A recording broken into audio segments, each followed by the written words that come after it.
hubungan badan dengan dia. Dengan Serius lo? Iya serius. Akhirnya aku bilang Lu serius berhubungan badan dengan dia? iya memang hubungan. Wah, kacau nih, kacau. hubungan Bahaya nih teman-teman. Saya pun nggak kaget aku bilang.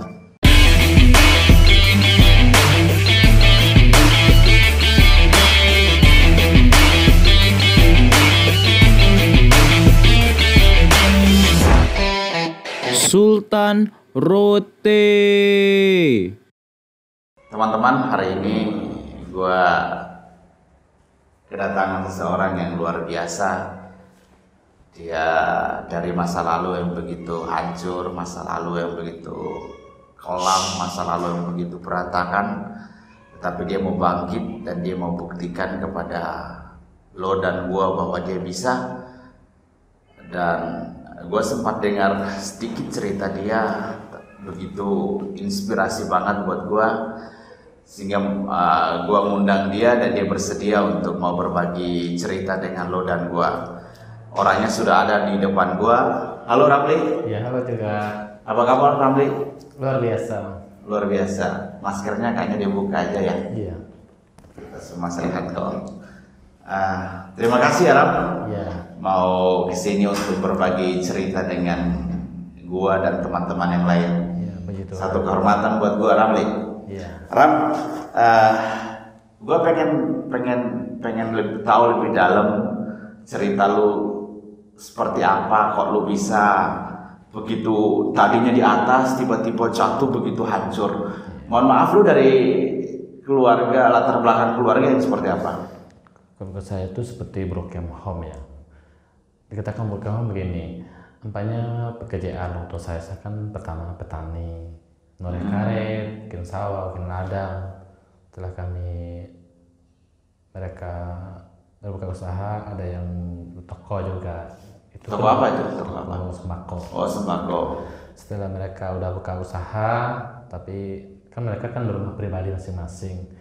Bapak mama saya kan berumah pribadi dengan mama saya. Abang yang punya warung dari satu rumah dengan kami. Maksudnya? Nggak satu rumah, beda rumah. Lo dengan keluarga lo itu tinggal terpisah? Iya, abang mama saya itu kan punya warung. Dulunya kan yang punya warung itu orang tua lo atau saudara dari mama saya? Saudara dari mama lo? Iya. Terus? Mereka buka usaha seperti jual beras, gula. Ya sembako gitulah.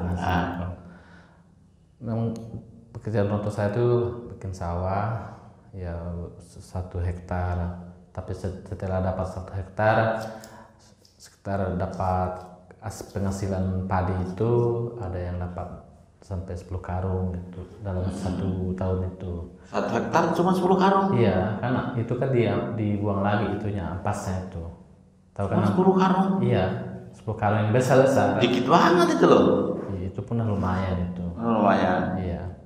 Waktu itu ada yang dibuat di lumbung padi, dijemur di dalam lumbung padi. Setelah itu ada juga yang dijual. Penghasilan. Sebagian buat dimakan, Ya, sebagian buat dijual. Dijual itu buat apa?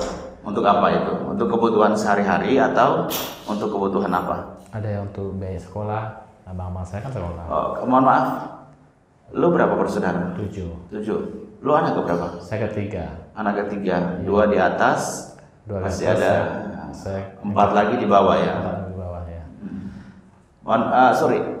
Pendidikan terakhir lu apa? Pertama saya SD, setelah SD SMP. Ya pastilah kan dari TK, SD, SMA. Maksud gue itu pendidikan terakhir itu apa? Yang terakhir itu kemarin itu waktu saya terakhirnya diploma gitu.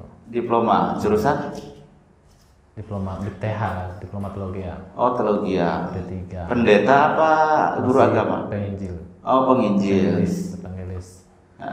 Setelah itu setelah saya sekolah di bagian jurusan diploma, selesai dari situ saya tugaskan di Pontianak. Tugaskan dalam rangka lu bekerja atau? Iya, bekerja gitu. Bekerja, pelayanan. Iya, pelayanan agama. Melayani agama Kristen gitu. Ya. Orang yang Islam juga ada situ juga masuk, ada pindah gitu di gereja saya, di gereja Agape gitu. Ya. Selama saya tinggal di Pontianak, pokoknya banyak sekali masalah yang dialami. Ada yang jemaat yang sembahyang, ada yang bilang jemaatnya sedikit, alasan mereka supaya turun temurun, supaya katanya khotbahnya juga belum bisa Belum dipahami. mapan gitu ya. Ya wajar lah, namanya baru pertama kali ya diterjunkan ke Di gereja. apa namanya, ke lapangan. Ya otomatis pasti nggak semapan orang yang udah S1, S2 bahkan mungkin sampai S-nya nggak kehitung tuh. Iya. Nah, sorry Ran, lu pernah cerita Iya. katanya lu dari latar belakang yang begitu Iya. berantakan. Apa sih? Gue pengen tahu, teman-teman di sana juga pengen tahu. Begini ya, waktu kemarin tuh, waktu saya SMA gitu, saya kan SMA, bergaul dengan kawan-kawan. Saya juga ada punya pacar, ada juga punya cewek gitu. Nah, pacarnya apa dulu nih? Ini Cewek apa cowok nih pacarnya nih? Kalian pun heran, walaupun saya ada punya cewek, tapi tertarik dengan cowok gitu. Hah?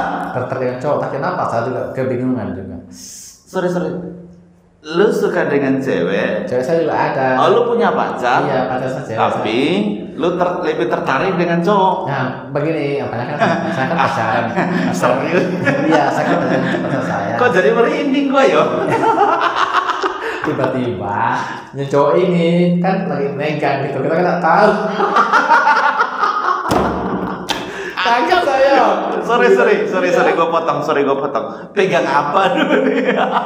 Itu barangnya tuh langsung, kata orang tuh ya, langsung menegang gitu, langsung dia tuh cenggang gitu. Apa itu cengkang? Cenggang. Apa itu? Hidup. Hah? Barang itu hidup. Oh, jadi mungkin bahasa sini ya, gitulah ya. Cenggang, pegang gitu bang. Jangan dipraktein juga. Langsung berdiri, sampai juga kaget akan dengan pacar saya kan cantik. Katanya bang, tuh pucuk itu katanya, coba lihat tuh. Iya gitu, gimana aku bilang, kamu kan kayak cewek kan pacar saya. Iya tahu, aku bilang gimana salahnya gitu. Aku juga tertarik, aku bilang. Hah? Tertarik saya, aku bilang. Jadi, sorry, lu punya cewek, Iya. tapi lebih tertarik dengan cowok. Iya. Nah, kok bisa ya? Nah, seperti itu begini. Perasaan saya juga, hati saya langsung. Lu tahu nggak itu dosa? Saya tahu. Tahu. Itu kan masih masa SMA gitu. Saya pacaran dengan pacar saya. Pacar saya juga cantik. Sorry, agama tuh melarang lo. Lo kalau suka sama cewek itu wajar, hal wajar. Iya, betul. Tapi kalau lu suka sama cowok itu dilarang agama lo. Iya betul. Kata kawan saya, kamu homo katanya. Hah? Homo apa? Homo aku bilang. Homo itu katanya lawan jenis lah sama laki. Aku kaget. Memangnya saya kayak bencong kah? Aku bilang dengan dia. Pacar saya bilang, memang bencong kamu, kata pacar saya. Aduh, aku bilang gimana ya? Saya punya duk hati saya. Saya curhat dengan pacar saya itu gini, pacar. Aku bilang suka dengan dia gimana? Aku bilang, Sorry, gue potong. Cewek lu tahu kalau lu suka dengan cowok? Enggak tahu. Oh. Saya kan ngomong pacar saya begini, namanya pacar saya kan Rita gitu, Rita SMA, masuk SMA kelas 2 gitu, masa kelas 2. Saya bilang dia, gimana saya tertarik juga dengan cowok ya, aku bilang. Diam, pacar saya pun diam. Setelah saya enggak lagi ngomong pacar saya dekati cowok itu begini, aku suka dengan kamu, aku bilang. Hati saya duduk. Lu terangkan perasaan lu ke dia? Dengan cowok itu. Ke si cowok? Iya, dia pun diam gitu. Terus reaksi itu cowok gimana? Dia pun gini, aku suka menegang katanya. Wah, kataku gimana suka menegang sedangkan saya cowok? Indah, kamu kayak cewek katanya. Kacau. Pas selesai, sorry. Memang kacau. Setelah itu kata kawan saya, barang saya sering tumbuh katanya. Aduh. Apa? Barang saya sering tumbuh. Sering tumbuh. Lu kata tanaman di kebun. Iya, Minum dulu, Rap. Betul. Aduh, sorry.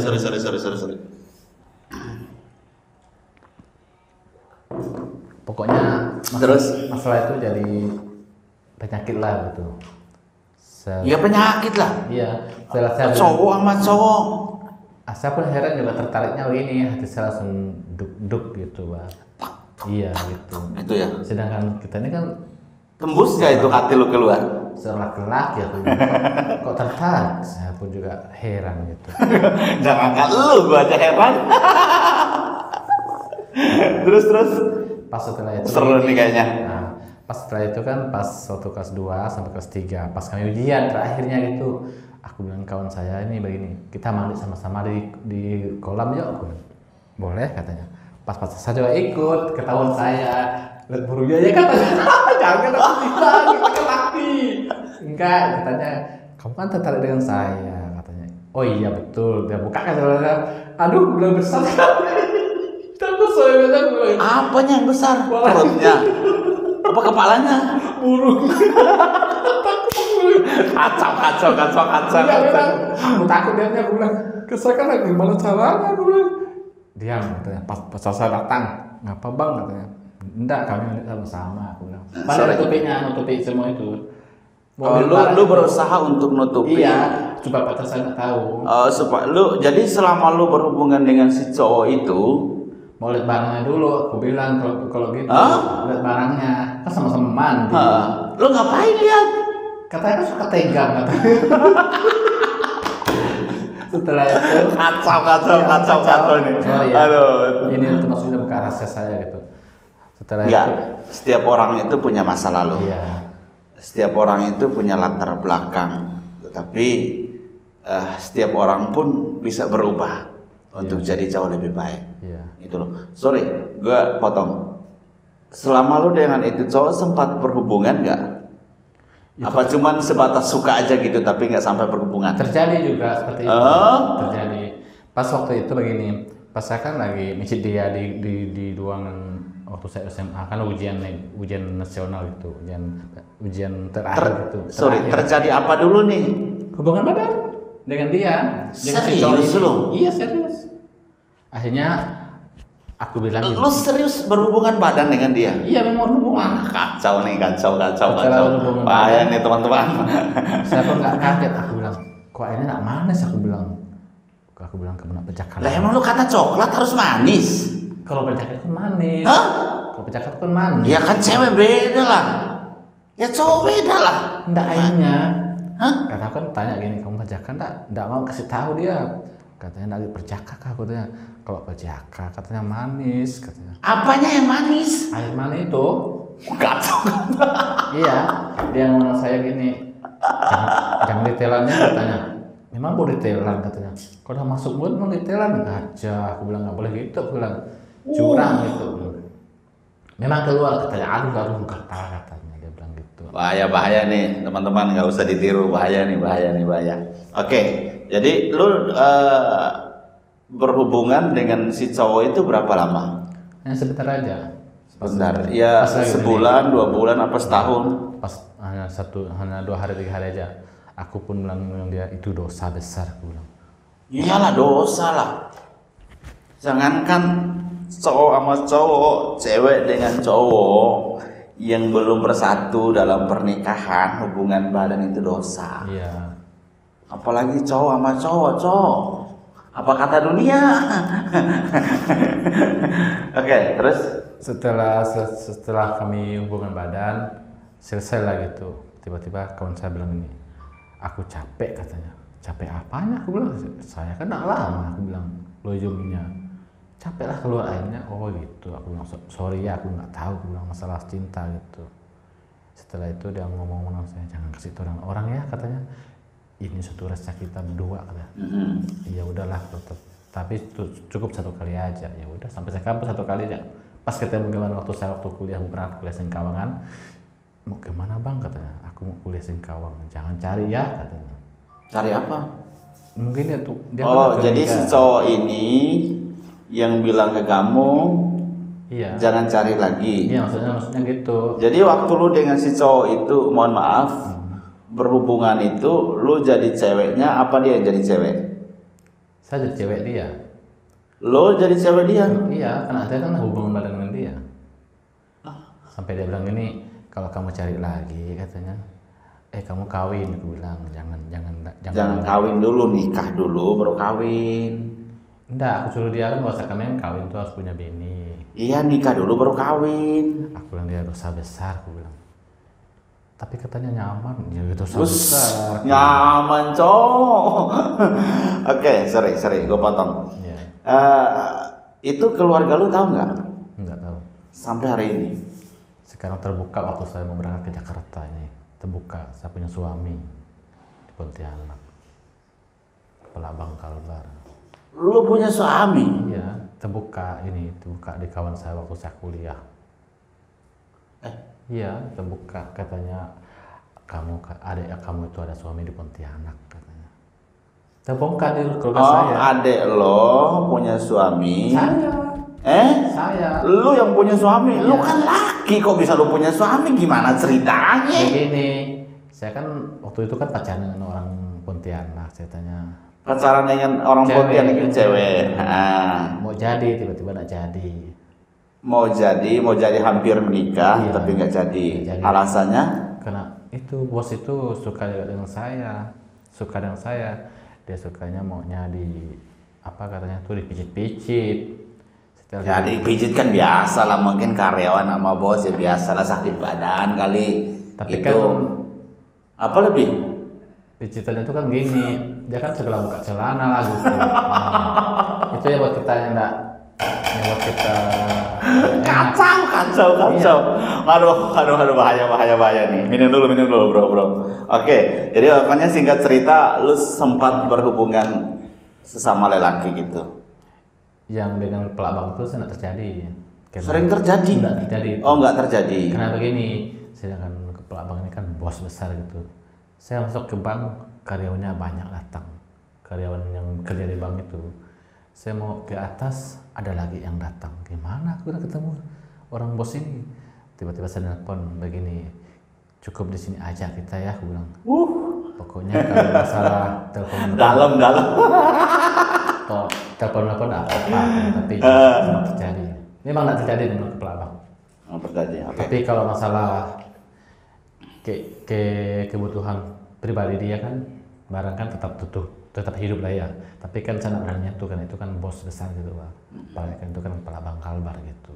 Saya jadi malu, aku bilang, kalau kau ketahuan main dengan kamu, kau punya mobil, punya uang banyak, punya gedung, punya rumah, punya segalanya, nanti gimana saya? Oke. Itu tidak terjadi. Itu yang terjadi seperti itu. Sempat punya istri kamu? Waktu saya punya istri, waktu saya di Sambas. Waktu saya kerja di Sambas. Sambas itu di Di mana? kota Sambas, kota. Soalnya gue punya teman namanya Sambas, tinggalnya di Kulon, Banten. Iya. Di kota Sambas, Oh, di kota Sambas itu di mana? di daerah Jalan Entekong, perbatasan Entekong, Malaysia. Perbatasan Malaysia Indonesia ya, Intikong ya. Iya. Oh. Kerja apa di situ? Sawit. Sawi, kerja sawi. Sempat punya istri di situ. Iya, dapat seorang janda saya. Oh, dapat janda. Ya janda lebih menggoda ya. Tiga. Terus menikah apa? Itu dalam kemarin tuh menikah satu minggu kan, menikah secara adat gitu. Menikah secara adat, Potong ayam 2 ekor. potong ayam. 2 ekor, setelah itu bukan keluarga datang, abangnya pun datang. Tapi yang dari keluarga saya nggak datang, Keluarga gak datang. bahkan jauh. Oh, jadi dari rumahmu datang ke Sambas itu jauh? Jauh. Sekitar ada 15 kilo. Ya dekat lah 15 kilo. Enggak kan, mobilnya kan muter-muter. Muter kemana? Ini kan kota Singkawang menuju kota Sambas lagi, barunya lewat laut lagi. Oh, Sipit. itu lewat 15 kilo dari sini kemana kali ya? Nah, terus? Tapi di kota Sambas nginap lagi di hotel lagi, baru nyampe ke tempat pekerjaan. Oke, jadi keluarga waktu secara adat itu keluarga nggak datang. Nggak datang. Tapi keluargamu tahu kalau lu sudah secara adat punya istri. Ya udah tahu. Udah. Punya anak? Anak janda itu 3. Oh, jadi kalau bahasa sekarang tuh bapak sambung itulah ya. Iya. Lu jadi bapak sambung buat anak-anak itu. Iya. Berapa lama tuh? Pokoknya selama saya kerja di kota Sambas di Sawit ada 8 bulan. 8 bulan. Nah, saya Dengan itu perempuan belum punya anak. Kamu dengan perempuan itu Oh, belum dengan punya. saya belum ada. Oh, belum Yang ada. tiga itu punya orang. Punya orang. Oke. Nah, Ram, lu sempat cerita sama gua bahwa Iya. lu itu sempat mengalami satu masalah dan kemudian lu sakit. Iya. Nah, apa yang menyebabkan lu sampai lu sakit kayak begitu? Saya sakit itu dari pas saya mau kawin dengan dia itu. Saya kan mau meninggalkan dia. Saya kemarin kan mau pulang ke daerah, aku bilang. Kalau kamu Oh, jadi lu sakit setelah mau menikah dengan dia nggak jadi? jadi, Oh, saya jadi. kan meninggalkan tanggung jawab. Udah gini ceritanya, anak yang sudah lahir itu saya gendong-gendong. Tiba-tiba kata bapaknya ini, Bapaknya dari anak itu. iya, bapak dari mama yang punya kawin dengan saya ini ngomong begini, katanya harus orang tua kamu datang lagi ke sini ya, katanya. Takut nggak setuju. Ya, Karena si cewek itu janda, Iya. gitu. Takutnya orang tuamu nggak setuju, Iya. gitu ya. Iya. Pas setelah itu saya pulang lah di tengah perjalanan. Waktu saya pulang, enggak dulu sakit, enggak. Setelah saya pulang kedua, inilah meninggalkan istri saya lah gitu. Tiba-tiba saya sakit dalam perjalanan. Sampai saya terjun di air pawah. Sakit apa? Terjun di air pawah yang besar tuh kayak di Jakarta ini, jembatan. Oh gitu. Kayak di tol gitu. Saya kan dah lupa diri lagi dalam mobil, uang hilang. Oh, jadi frustasi gitu ya? Iya. Jadi kayak orang ya kosong semua pikiran. Iya, kosong. Setelah saya pulang, tiba-tiba di dalam mobil saya juga ditanya, oh mau kemana? Saya juga kebingungan. Udah uang saya bawa 800.000 dalam tas, tiba-tiba tas juga hilang, mobil juga singgah entah dari mana, dah malam begitu. Tiba-tiba saya turun dah siang, tiba-tiba saya tinggal ini putih, ini hitam, tas tidak ada lagi. Jalan memutar di kota Sambas, mau pulang ke Pahuman, jalan kaki, tiba-tiba masuk ke kuburan lagi. Terus, nah Disitulah saya mulai sakit. mulai sakit. Oh, jadi ya penyebabnya belum sempat lu nikah dengan si cewek itu. Udah nikah. Oh, sudah nikah. Udah jadi dengan Oh, dia. enggak jadi nikah. Udah jadi. Sudah gimana sih? Sudah jadi. Sudah jadi Tiba-tiba saya tinggalkan dia begitu saja. dengan alasan Mau pulang ke Pahuman gitu. pulang ke kampung lu. Iya. Oh. Istri Kan, saya lu bisa balik lagi toh. memang rencana saya kan mau balik lagi ke Sambas, tapi orang tua saya bilang nggak usah katanya. Karena Kamu sakit katanya. oh. Berarti orang tua lu tahu lu udah ada apa ya? Kekurangan mental gitu ya. Iya, udah tahu. Oh, oke. Jadi sorry, lu berapa lama sakit? Pokoknya lama lah gitu. Lama. Sampai kurus ini, sampai kurus. Bukan seperti ini kurus. Sorry, gua potong. Lu sakit apa? Itu tadi kayaknya karena orang-orang lah gitu. Dah kurus, hampir mau meninggal, sampai dendo lagi, cari lenggang-lenggang lagi, cari dukun-dukun lagi. Dah Ya. hampir mati. Iya, sakitnya kan ada macam-macam. Lu sakit apa gitu. Pokoknya dah hampir mati lah, dah hampir mau dikubur gitu. Tapi kata dukun ini begini, Enggak. Gue belum paham nih. Lu sakit. Mungkin teman-teman di sana juga pasti bertanya-tanya. Lu sakitnya apa dulu nih? Sakit apa dulu kok sampai mau mati gitu loh? Tapi kok nggak jadi mati? itu karena saya akan meninggalkan tanggung jawab sebagai suami. Oke. Lu tinggalin tanggung jawab lu sebagai seorang suami. Iya. Oke. Nah, yang membuat lu sakit itu apa? Apa yang jadi penyebabnya sampai lu sakit? Apa karena lu tinggalin itu? Lu rasa hati gak siap, perasaan gak siap? Bukan seperti itu, begini. Pas saya waktu itu, kan atasan saya kan datang di komplek kami. Enggak, gini loh. Lu tadi bilang lu dari istri lu mau pulang ke kampung lu. Iya, Kemudian di tengah perjalanan lu tiba-tiba ya kosong semua pikiran. Ya lu kayak orang bengong gitu loh, kosong semua. Kayak orang frustasi. Terus ya semua yang ada di badan lu itu ya tas segala macam itu hilang, nggak ada. Tiba-tiba lu pulang ke rumah dengan baju dengan celana toh. betul. Betul, seperti itu. Iya.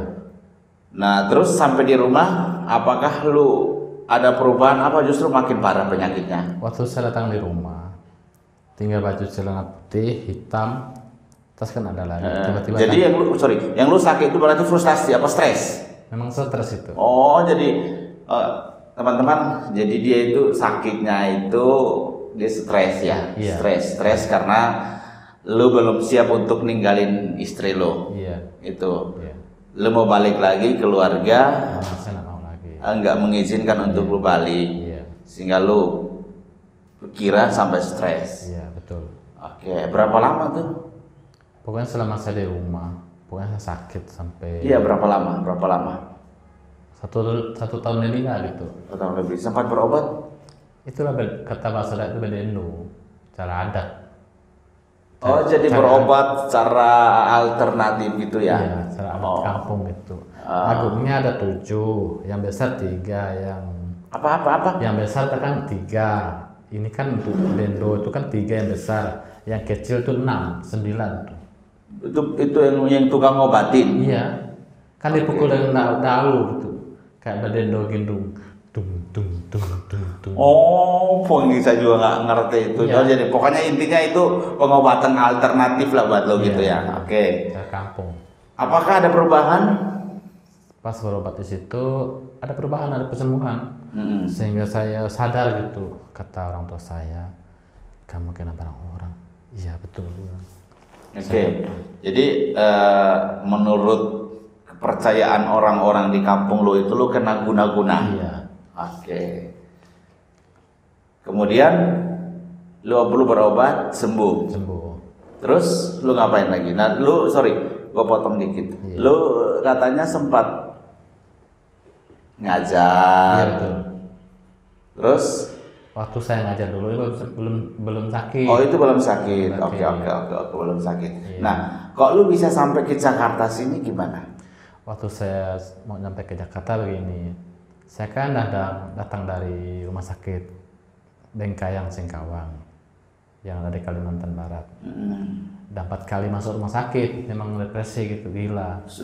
Jadi udah gila. Benar, Jadi bahasa kasarnya kalau orang-orang di luar itu udah gilanya udah parah dah. Parah itu. Nah, beruntung lu nggak keluar di jalanan ya, telanjang, gimbal, enggak ya? Enggak sampai.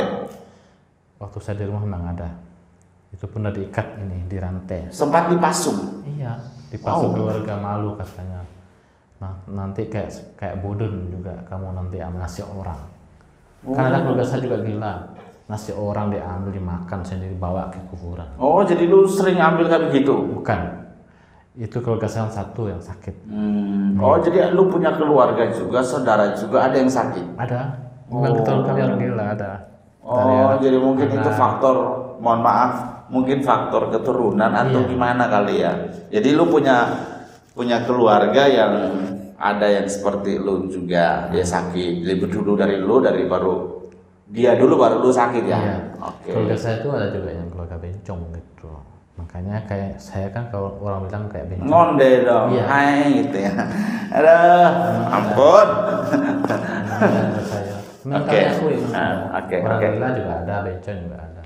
Keluarga Buset. saya, Itu udah kayak warisan dong. keturunan kami yang begitu. Oh gitu, oke.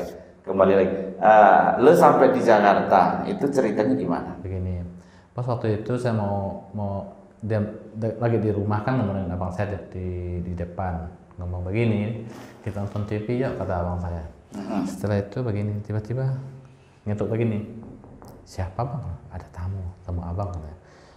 Pas masuk lah, tiba-tiba saya duduk juga, kata bapak ini, Siapa yang datang itu? Siapa? Pak Ishak yang bawa saya ke Batu. Oh, jadi Pak Ishak yang bawa kamu ke Jakarta itu yang datang ke rumahmu Iya. dengan tujuan membawa kamu ke Jakarta untuk berobat. Iya. Oke. Teman-teman, Pak Ishak itu Saudara wali ayah saudaranya dari Pak Immanuel yang punya yayasan di Kalimantan. Rumah Peduli Sahabat Kasih Yang ada di yang dia mengurusi orang-orang depresi. yang kurang mampu, bukan kurang mampu, tapi berkekurangan mental lah. Kalau orang-orang di luar sana, kita ini ngomongnya mereka orang gila gitu. Itu yayasan itu ngurusin orang-orang seperti itu. Iya. Jadi kamu dibawa ke situ. Iya. Dibawa ke situ tahun berapa? Ini kan 2001 ya, 2021. Ya sekarang 2021. Kamu 2000 berapa di Bapak? Di sini saya udah 3 tahun ya. 2000 berapa ya? 2019. 1000 buset jauh banget, Cok. 2018. Hah? 2018. 2018 bukan 1018. Iya, 2018. 2018. Oke, 2018 berarti sekarang 2018, 19, 20, 21, hampir 4 tahun ya. 3 tahun lah. 3 tahun. Oke. Lu sampai di tempat itu di rumah peduli sahabat kasih itu, lu diterima di situ, Iya. dirawat di situ. Iya. Sudah 4 tahun. Iya. Oke. Perubahan apa yang lu alami di situ? Selama saya di sahabat kasih, saya akan datang begini. Pas saya datang malam, tiba-tiba datang malam, potong rambut kan di depan itu depan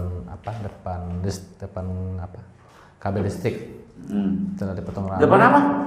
Kabel listrik yang ada. Kabel. Iya, yang ada Kabel apa tiang? tiang listrik. Oh, tiang listrik. Oke. Setelah itu potong rambut, ganti celana.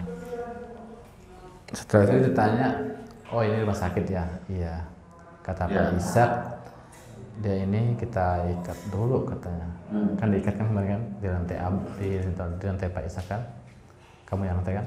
Setelah itu saya dimasukkan di tempat yang ramai. Saya punya kebingungan. Oh gini ya, aku bilang orang sakitnya. Saya pun diam. Setelah itu hari demi hari dilewati. Saya juga kaget, kok orang gila begini ya, ramai dikumpulkan. Sedangkan saya di Kalimantan biasa hanya 4 orang dalam satu kamar gitu. Di situ hanya. Selama kamu di sahabat kasih, kamu datang. Iya. Jadi guys, Ramli ini dari Kalimantan datang datang ke sini itu 2018 dan Betul. sampai di daerah sini Cisauk. Kebetulan yayasan itu ada di Cisauk, kecamatan Cisauk, kelurahan Cisauk. Dia dirawat di situ dan banyak perubahan yang dia alami di situ menurut dia. Iya, Betul. betul. Perubahan. Coba sebutkan ya salah satu atau 2 perubahan apa yang lu alami signifikan di sahabat kasih. Waktu saya di sahabat kasih, pengalaman saya pertama begini. Cara pengobatannya ada yang cara berdoa, ada cara puasa. Kalau kita ngerokok, nggak boleh makan gitu. Ya, Iya. itu peraturannya. Iya, peraturan. Jadi memang teman-teman saat rumah peduli sahabat kasih itu, yayasan itu cara pengobatannya itu cuma dengan doa dan puasa. Iya. Itu nggak pakai obat-obatan. Betul. Obat-obatan itu kecuali dia sakit demam, meriang, sakit kepala, pusingnya itu ada obat-obatannya. Tapi kalau untuk kejiwaannya itu sama sekali nggak pakai obat. Itu cuman doa dan puasa. Itu cara pengobatan di rumah peduli sahabat kasih. Dan Ramli alami hal-hal yang luar biasa di situ ya pokoknya ya. Pertama waktu kemarin itu kan kunjungan kan banyak. Enggak, maksud gua yang lu alami di situ tuh apa? Kan saya kan ditanya orang tamu itu. Enggak, maksud gua yang lu alami signifikan di situ apa, yang lu alami di situ apa? Oh gua tenang gitu loh. Oh gua makin parah gitu loh. Oh iya. Yang saya alami pertama secara pikiran saya tenang. Secara pikiran tenang. Enggak seperti di rumah gelisah. Kok di situ tenang? Karena ada gitar gitu. Kan cara pengobatannya kan kita kan puasa, berdoa, kalau melanggar pelaturan dilarang makan gitu. Iya. Itu maksud terkasih. Yang mengalami saya di situ, mengalami jiwa saya yang menurut saya tenang. Saya sering juga puasa, sering berdoa, dan sering berdiam diri. Itu konsep saya. Oke. Teman-teman di sahabat kasih itu ada peraturannya yang harus mereka itu taati. Betul. Salah satunya nggak boleh merokok. Kemudian kalau dia buat pelanggaran seperti berantem itu dipuasain. Betul. Dan kalau di situ makannya gimana? Sehari berapa kali? Kalau di rumah sahabat kasih dalam satu hari itu 3 kali. 3 kali. Dari pagi. Pagi sarapan bubur. Biasa bubur, biasa kacang hijau, indomie. Bubur, kacang hijau, bisa mie gitu. Makan siang? Makan siang, pakai nasi, lauknya ikan, biasa ayam, biasa telur. Luar biasa ya. Biasa kecambah. Hebat dong. Iya. Makan malam pun sama. Iya, jadi sehari itu makan 3 kali. Aman ya kalau untuk makanan aman ya. Aman. Kalau gimana? Terjamin lah kalau makanan. Kalau masalah makanan terjamin. Oh, makanan terjamin ya. Iya. Oke. Tempatnya, suasananya gimana? Tempatnya pokoknya bagus lah. Bagus. Kalau suasananya dengan masyarakat kan kita kan aman gitu. Oh, aman. Pertama kalau kita bergaul dengan mereka, memang sih kata mereka kita orang edan, tapi saya Ya. gitu. Ya, itu wajar. Setiap orang kan punya penilaian masing-masing. Terkadang di kita nih orang-orang yang sehat nih yang suka menilai orang tuh dari luarnya saja ya. Terkadang kita bilang, dia itu gila, dia itu sampah, dia itu begini. Padahal belum tentu dia itu juga galak, yo. Kita itu sama-sama manusia loh. Ini lu jangan kasih titik untuk hidup orang. Kalau Tuhan mau kasih koma. Terkadang kita bilang dia itu sampah, dia itu gak bermanfaat, dia itu cuman bikin rusuh.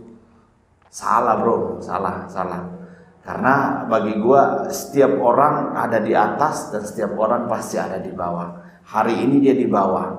Mungkin dulu dia di bawah. Hari ini buktiin ke kita, buktiin ke lo, buktiin ke gua bahwa dia bisa bangkit dari keterpurukan dia. Apa yang lu rasakan selama di Sabati? Apakah ada perubahan yang luar biasa? Udah sembuh? Ada. Pikiran tenang. Perasaan Dulunya kan gelisah gitu. Sekarang tenang. Oh, udah kayak judul lagu dong. Gelisah hati, gelisah. Saya ini jangan-jangan saya kalau saya pulang ke Kalimantan pas saya kalau gila lagi gimana aku bilang. Ini saya takutkan lagi terjadi. Kamu harus percaya. Ini, kamu yang tahu kemana tujuan arah hidup lo. Katanya kalau orang gila itu makan tai, memang betul, takut saya seperti itu. Saya nggak mau lagi terjadi. Iya, kekhawatiran itu boleh, tapi jangan sampai berlebihan. Iya. Lu boleh khawatir, tapi jangan sampai berlebihan. Jangan memikirkan hal-hal yang di atas daripada kemampuan lu. Jangan.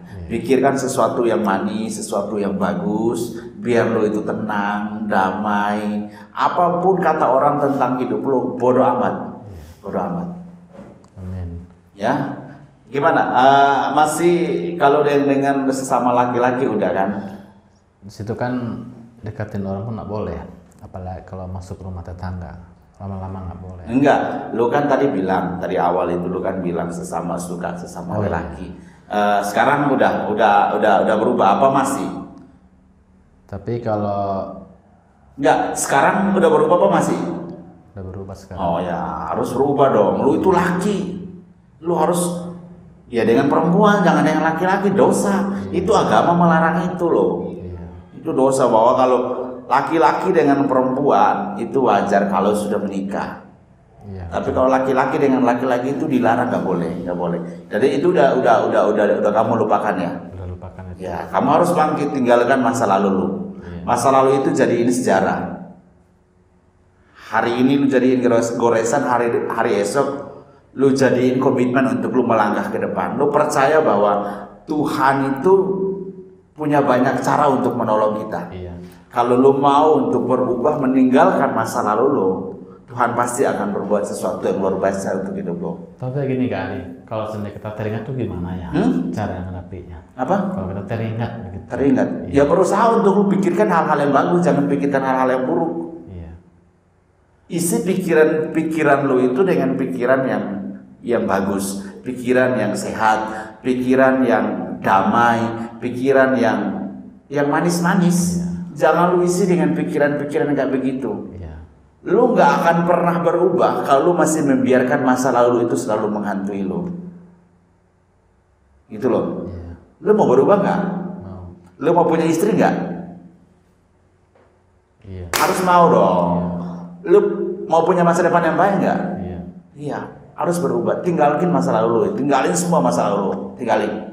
Lupakan itu semua. Jadi ini itu jadi pelajaran untuk lu melangkah ke depan. Kegagalan lu itu bukan akhir dari semua pertandingan, enggak, tapi itu awal dari pertandingan lo, gitu loh. Iya.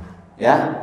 Jadi apapun yang terjadi dalam keadaan lu hari ini, semua kunci ada dalam hidup lu. Gua tadi bilang bahwa lu yang tahu kemana tujuan arah hidup lu. Iya. Lu mau hidup lu belangsak, ya belangsak. Lu mau hidup lu berantakan lagi, ya tetap berantakan. Tapi kalau lu mau hidup lu baik, ya pasti baik hidup lu.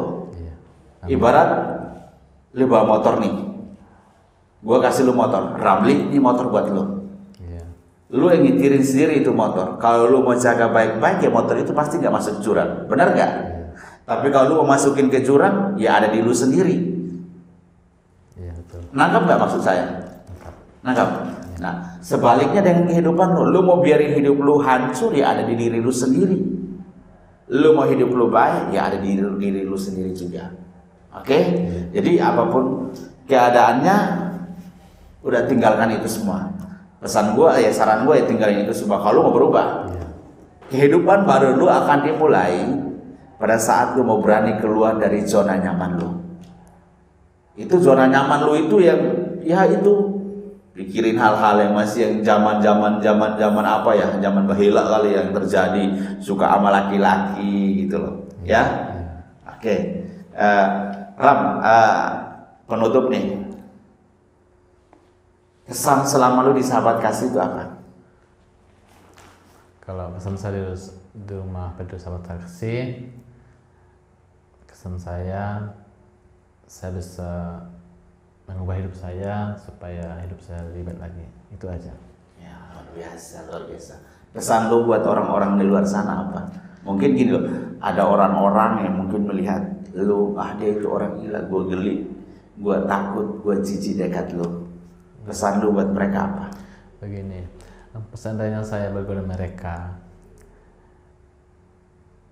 kita memandang seseorang itu, kita bilang dia edan ataupun dia sampah, itu kan ada di pikiran kita. Jangan rapinya begini, kata orang pintar, kalau menghadapi orang seperti itu, kita jauhi dia. Apa? Jauhi dia. Jauhi dia. Supaya tidak dampak dari penyakit gitu, Pak. Tahu kan artinya, kalau omongan kita tidak diatur, kan bisa jadi masalah dengan sesama. Maksudnya? Tapi begini, nampaknya kalau saya bergaul dengan masyarakat luar, tiba-tiba bergaul dengan mereka omongannya tidak senonoh gitu.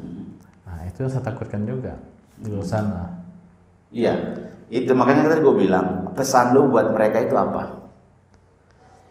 Pesan saya untuk mereka, bagaimana cara untuk bergaul akrab dengan mereka itu aja. Nampaknya kita menyapa mereka atau dipanggil bibi ataupun kakak atau om gitu. Iya, jadi gini teman-teman, ada beberapa yang kita ambil dari jalanan. Itu ditanya, nama lu siapa? Nama gue Orgil. Nah, Orgil itulah dari kita orang sehat ini yang kasih nama mereka Orgil. Dan itu ada di dalam bayangan mereka, ada dalam pikiran mereka. Seringkali kita menjudge orang, lu itu gila, lu ini begini, lu itu begini, lu ini gak ada artinya. Bro, saran gue, dia manusia, lu manusia. Lu mau dihormati, ya sebisa mungkin lu harus bisa menghormati orang lain. Ramli, Iya. terima kasih sudah mau berbagi pengalaman dengan gua, dengan teman-teman yang lain. Luar biasa banget. Iya. Gua terkesan dengan cerita lo. Ya ada kesannya, ada geliknya juga sih. Ada geliknya. Tapi ya itu pengalaman hidup lo. Tinggalkan semua masa lalu lo. Buang semua pikiran-pikiran yang gak bagus. Iya. Lo harus arahkan pikiran lo ke depan sekarang. Apa yang menjadi kerinduan lo ke depan, ya itu lo kerjakan. Lo kalau mau jadi orang baik harus tinggalin itu. Iya. Oke? Iya kan. Ingat, Ingat. lu masih punya masa depan. Iya. Lu masih berhak untuk punya masa depan. Iya. Dan gue terlalu yakin ketika lu mau berubah dan lu meninggalkan masa lalu lu berhak untuk meraih masa depan lu. Iya. Oke? Terima kasih Ramli. Iya. Doa gue semoga lu sehat-sehat selalu. Apa yang menjadi kerinduan lu, apa yang menjadi cita-cita lu, semoga dijawab oleh Tuhan. Oke? Terima kasih Ramli. Semoga di lain waktu kita bisa bertemu lagi, bisa berbagi cerita dengan teman-teman yang lain. Oke? Oke. Thank you ya Ram. Iya. Oke, sehat ya, semangat ya. Semangat.